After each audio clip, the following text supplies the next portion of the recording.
ആൾക്കാർക്കൊക്കെ അറിയാം.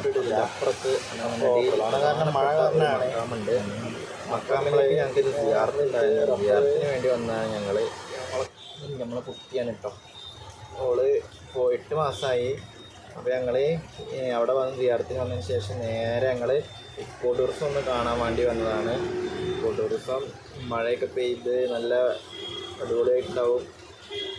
അപ്പോൾ ഞാനും എൻ്റെ പെണ്ണുങ്ങളും പാടെ ഇക്കോ ടൂറിസം കാണാൻ വന്ന്. അപ്പോൾ അവിടെ മാങ്ങ ഉപ്പിലിട്ട മാങ്ങ വേണം പറഞ്ഞ പെണ്ണുങ്ങൾ അത് വാങ്ങി നേരെ നമ്മളെ വീട്ടിലേക്ക് എത്തിയിട്ടോ. വീട്ടിലേക്ക് എത്തിയപ്പോൾ അവിടെ ഫുള്ള് നമ്മളെ അടുത്തുള്ള റബ്ബർ തൊടി വെട്ടുന്നതിൻ്റെ ഒരു വീഡിയോ നേരത്തെ ഇട്ടുണ്ടായിരുന്നു.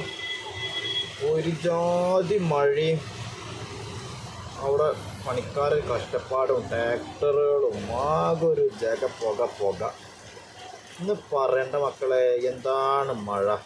ഓക്കെ, ഇൻഷാ അല്ലാഹ് അടുത്ത വീഡിയോ ആയിട്ട് വരുന്നതായിരിക്കും.